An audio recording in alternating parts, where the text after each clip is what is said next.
తాకట్లో ఉన్న బంగారాన్ని విడిపించి ఆ రోజున మార్కెట్ ధర కట్టి మిగిలిన డబ్బును మీకు అందిస్తుంది కొమ్మూరి గోల్డ్.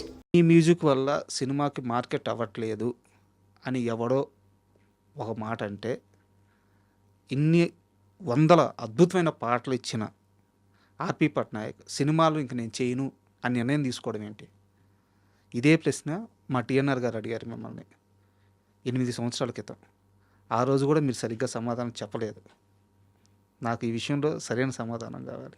టీఎన్ఆర్ గారు బతికున్నప్పుడు ఆ మనిషి బతికున్నారు, ఈరోజు ఆ మనిషి బతికలేరు.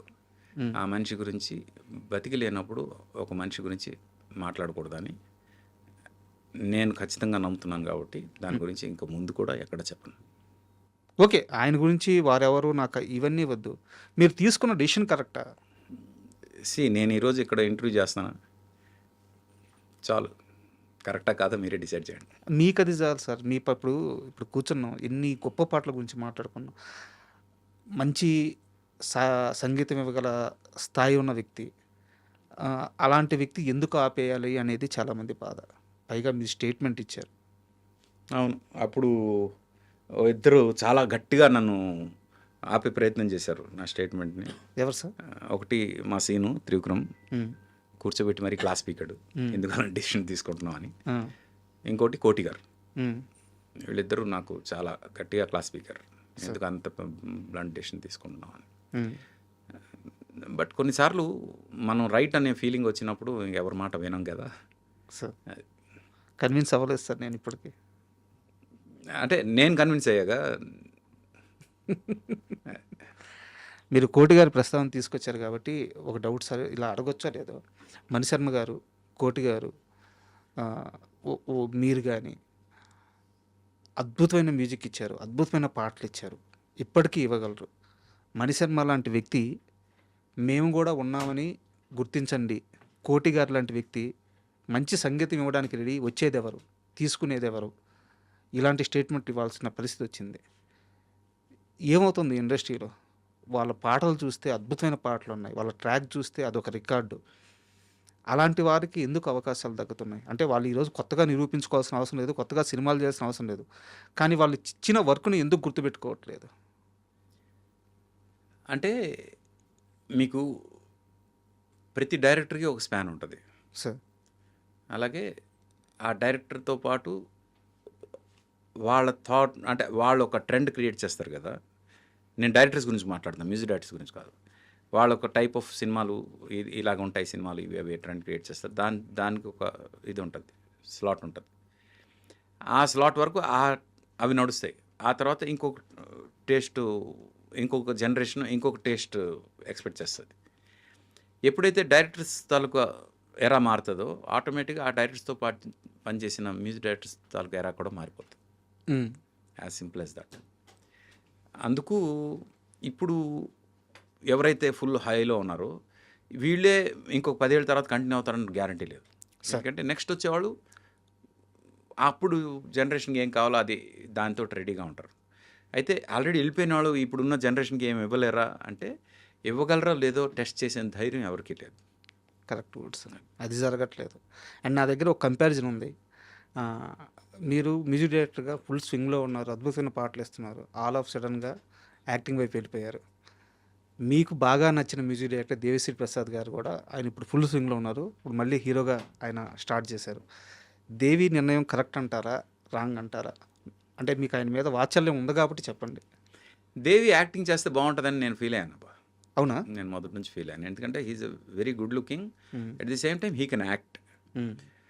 తను ఏదో సినిమా చేస్తే నేను కన్విన్స్ అయ్యేవాడినో కాదో తెలియదు, కానీ ఈ సినిమా మాత్రం డెఫినెట్ కన్విన్స్ అవుతున్నాను.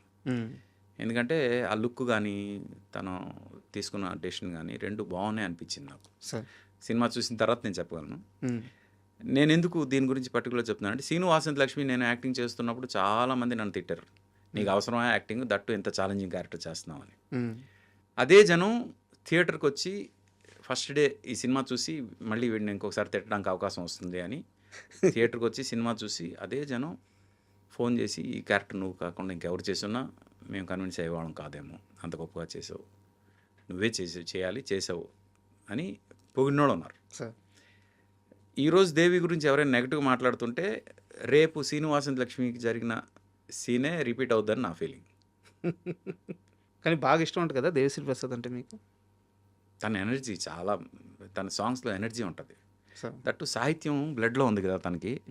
అందుకు తన సినిమాల్లో సాహిత్యం అనేది చాలా అందంగా ఉంటది. ఈ రెండిటికి నేను ఫ్యాన్‌ని. సార్. నాన్నగారి మరణం విషయంలో చాలా బాధపడ్డారంట. అండ్ చాలా వైద్యం పట్ల కూడా అంటే డాక్టర్స్ పట్ల కూడా చాలా ఇరిటేట్ అయ్యారంట. ఒక రకంగా నరకం అనుభవించారట. అంటే ఇరిటేట్ అని కాదు గానీ, క్యాన్సర్ అనేది ఎలా ఉంటదంటే, అది తెలిసినప్పుడు క్యూర్ అయిపోతే బాగున్ను అనే ఫీలింగ్ ఉంటది. కానీ అది ఒక పాయింట్ వచ్చిన తర్వాత వాళ్ళు సఫర్ అవ్వడం చూసి, వీళ్ళు తొందరగా వెళ్ళిపోతే బాగున్ను అనే ఫీలింగ్ వస్తది. మా నాన్నగారు తొందరగా దేవుడు తీసుకెళ్ళిపోవాలి అనే ఫీలింగ్ మాకు కలిగింది.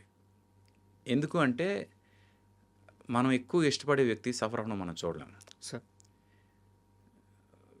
ఎంత క్లోజ్ ఉన్నా వీళ్ళు సఫర్ అవుతూ ఇలాగే మన మధ్యలో బతకాలి అనుకుంటే అంతకన్నా సాడిజం ఇంకోటి ఉండదు. అందుకు మేము లిటరల్గా ప్రే చేసాం, ఇంత సఫరింగ్ వద్దు దేవుడా, తీసుకెళ్ళిపోవాలి. అది నాకు తెలిసి ఆ ఫేజ్లో వెళ్తున్న ప్రతి ఒక్కరికి ఆ ఫీలింగ్ ఉంటుంది. మాకు అదే ఫీలింగ్ వచ్చింది. అయితే నేనేంటంటే క్యాన్సర్ విషయంలో ఇప్పుడున్న కన్వెన్షనల్ ట్రీట్మెంట్స్ ఏవైతే ఉన్నాయో, కీమోథెరపీ కానీ రేడియేషన్ కానీ, ఇవి కరెక్ట్ కాదని నా ఫీలింగ్. సార్. ఎందుకంటే నేను ఎంతమంది చూస్తున్నానో అందరూ కూడా అంటే సక్సెస్ రేట్ ఉండాలి కదా. ఇప్పుడు ఏదైనా ట్రీట్మెంట్కి ఇంత సక్సెస్ రేట్ ఉంది, అందుకు ఇదే కరెక్ట్ అనడానికి ఒక సక్సెస్ రేట్ ఉండాలి. ఎలోపతిలో మిగతా ట్రీట్మెంట్స్ అన్నిటికీ సక్సెస్ రేట్ ఉంది. సక్సెస్ రేట్ బిలో 50% ఉన్న ఏది కూడా కరెక్ట్ ట్రీట్మెంట్ కాదని నా ఫీలింగ్. సార్. నాకు తెలిసి ఇది బిలో 10% ఉంది సక్సెస్ రేట్ క్యాన్సర్ ట్రీట్మెంట్. అలాంటప్పుడు ఇదే ట్రీట్మెంట్ అని ఎలా చెప్తారు అనేది నా ఇదనమాట వాదన. దీని మీద ఇప్పుడు డాక్టర్లు అందరూ వచ్చి నా మీద విరుచుకుపడతారు. బట్ స్టిల్ ఐసే బయోప్సీ దగ్గరే తప్పు జరుగుతుందంటాను నేను. ఒక టిష్యూని జస్ట్ అలా క్లోజ్డ్ షెల్తో టిష్యూ ఉన్నదాన్ని అలా పొడిచి ఒక తీస్తారు. తీయగానే దాని త్రూగా బ్లడ్ ఫ్లో అయ్యి ఆ టిష్యూ తాలూకు చిన్న చిన్న సెల్స్ బాడీలో ఎక్కడెక్కడికో వెళ్ళి స్ప్రెడ్ అయ్యి స్టే అవుతాయి. ఏదో ఒక రోజు అవి అక్కడక్కడ మళ్ళీ అక్యుములేట్ అవుతాయని నా ఫీలింగ్. నేను తప్పని డాక్టర్లు వాదిస్తారు. కానీ బయోప్సీ చేసిన వాళ్ళందరికీ కూడా ఏదో ఒక టైంలో బాడీ అంతా క్యాన్సర్ స్ప్రెడ్ అవుద్ది, కనీసం సెకండ్ టైం అయినా రీలాప్స్ అవుతుంది అనడానికి బయోప్సీ కారణం అని నా ఫీలింగ్. నువ్వేం చూసావు మీ నాన్నగారు తప్ప అనేసి అంటారు. అంటే చాలామంది పేషెంట్లు నేను చూశాను తర్వాత, చాలామంది పేషెంట్లు. అందుకు బయాప్సీ కాకుండా ఇంకేదో ఒక మెథడ్లో మీరు క్యాన్సర్ గురించి తెలుసుకుని ఆ క్యాన్సర్ని కనుక ట్రీట్ చేస్తే ఇప్పుడున్న సక్సెస్ రేట్ కన్నా ఎక్కువ సక్సెస్ రేట్ వస్తుంది అనేది నా అభిప్రాయం. సార్. దాని గురించి డాక్టర్స్ బయాప్సీ చేయకపోతే అది క్యాన్సరా కాదా ఎలా తెలుస్తుంది, ప్రాథమిక టెస్ట్ అదే కదా అని ఎలా తెలుస్తుంది, అప్పుడు ఎలా ట్రీట్ చేస్తాం అనేసి అంటారు. Unfortunately there are some hospitals, అన్నీ కాదు, కొన్ని హాస్పిటల్స్ క్యాన్సర్ సక్సెస్ రేట్ చూపించడం కోసం క్యాన్సర్ సెల్స్ కానీ ట్యూమర్స్ని కూడా క్యాన్సర్ అని చెప్పి ట్రీట్ చేసేసి ఇది సక్సెస్ అయిందని చెప్పిన సందర్భాలు ఉన్నాయి. అలాంటప్పుడు బయాప్సీ కాకుండా ఇంకొక మెథడ్లో మీరు క్యాన్సర్ని గుర్తించి దాని మీద ట్రీట్ చేస్తే సక్సెస్ రేట్ పెరుగుతుంది అని నేను అభ్యర్థిస్తున్నాను డాక్టర్స్కి. అది కనుక కరెక్ట్గా చేస్తే బాగుంటుందని. నేను సింపుల్గా కోవిడ్ గురించి కూడా చెప్తా. కోవిడ్ మీకు ఫస్ట్ వేవ్ కన్నా సెకండ్ వేవ్లో ఎక్కువ మంది జనం చనిపోయింది ఎక్కువ. అవును సార్. ఎందుకంటే ఫస్ట్ వేవ్లో అందరూ ఇళ్లలో ఉన్నారు సార్, ఎవరు బయటికి రాలే. సెకండ్ వేవ్కి వచ్చేసరికి ఈ ఫస్ట్ వేవ్లో ఇళ్లలో ఉన్న వాళ్ళందరికీ వైటమిన్ డి లెవెల్స్ బాగా పడిపోయాయి. విటమిన్ డి లెవెల్స్ ఎవరెవరికైతే స్ట్రాంగ్గా ఉన్నాయో వాళ్ళందరూ బతికారు, ఎవరెవరికైతే అవి తక్కువ ఉన్నాయో వాళ్ళందరూ చనిపోయారు. సార్. ఈవెన్ ఫస్ట్ వేవ్లో చనిపోయిన వాళ్ళకి కూడా విటమిన్ డి లెవెల్స్ తక్కువ ఉండడం వల్లే చనిపోయారు. One of the major reasons. మిగతా రీజన్స్ ఏమైనా ఉండొచ్చు కాక విటమిన్ డి అనేది ఇమ్యూనిటీ బూస్టర్ అనమాట.